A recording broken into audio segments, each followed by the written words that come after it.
Halo, nama saya Rini Rosnia Blistolen, NIM 20110069, kelas B, Prodi Sistem Informasi Strata 1, semester 2, mata kuliah Probabilitas dan Statistik.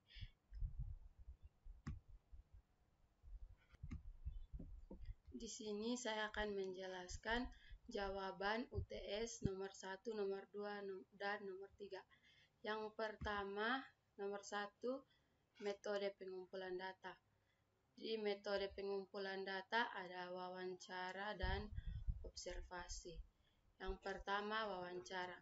Wawancara adalah teknik pengumpulan data yang dilakukan melalui tatap muka dan tanya jawab langsung antara peneliti dan narasumber. Di dalam wawancara ada dua kategori, yakni wawancara terstruktur dan tidak terstruktur. Yang pertama, wawancara terstruktur. Dalam wawancara terstruktur, peneliti telah mengetahui dengan pasti informasi apa yang hendak digali dari narasumber.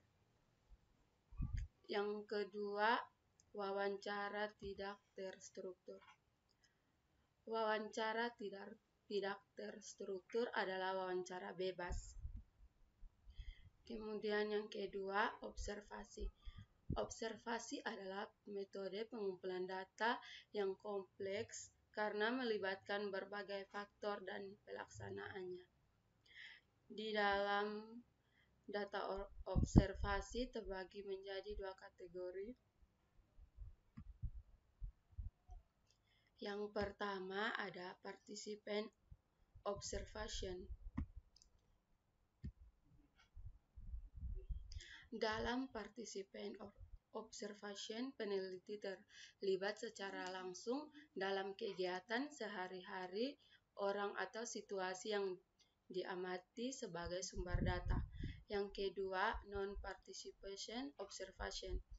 Non-participation observation merupakan observasi yang penelitiannya tidak ikut secara langsung dalam kegiatan atau proses yang sedang diamati.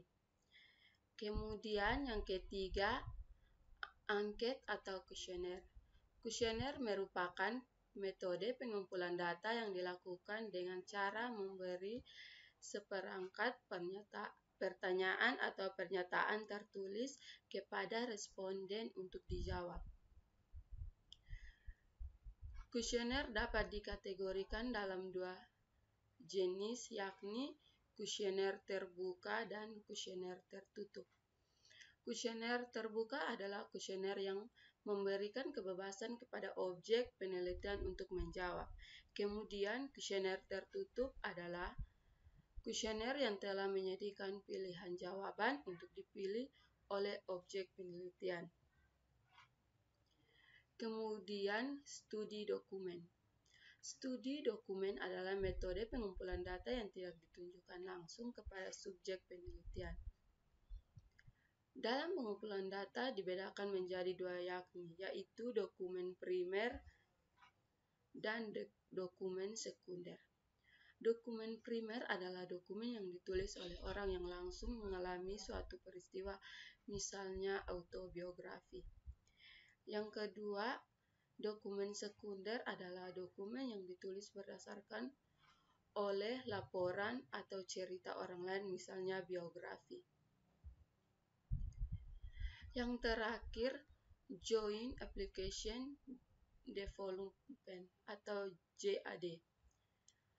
JAD adalah sebuah teknik pengumpulan data yang menggunakan teknik seperti rapat atau diskusi yang dimana melibatkan anggota tim proyek, pengguna dan manajemen untuk bekerja sama-sama untuk mengumpulkan data.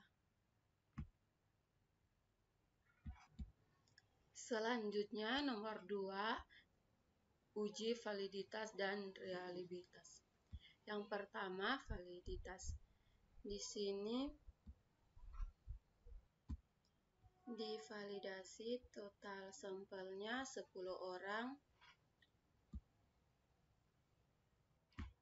Di sini kita menguji apakah valid atau tidak. Yang soal A sebesar 0,85 lebih besar dari 0,707 dinyatakan valid. Kemudian soal B 0,774 lebih besar dari 0,707 dinyatakan juga valid. Kemudian yang C, soal C sebesar 0,588 lebih besar dari 7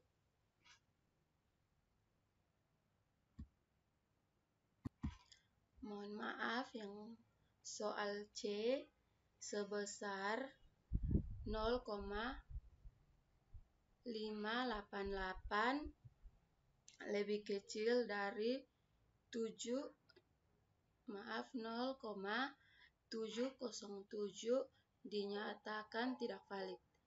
Kemudian soal D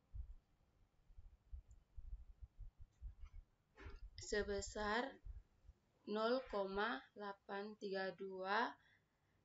lebih besar dari 0,707 dinyatakan valid.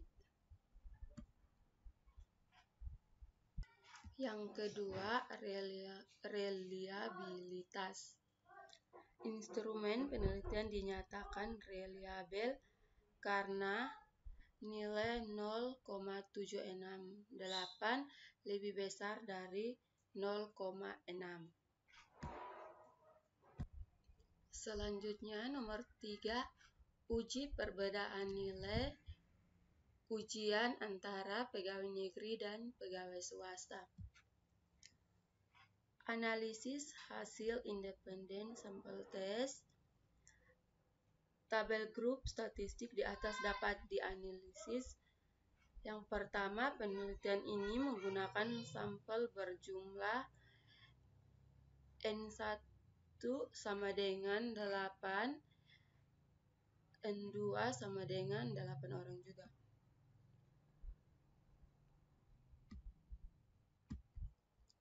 Nilai rata-rata untuk pegawai negeri 264.3750.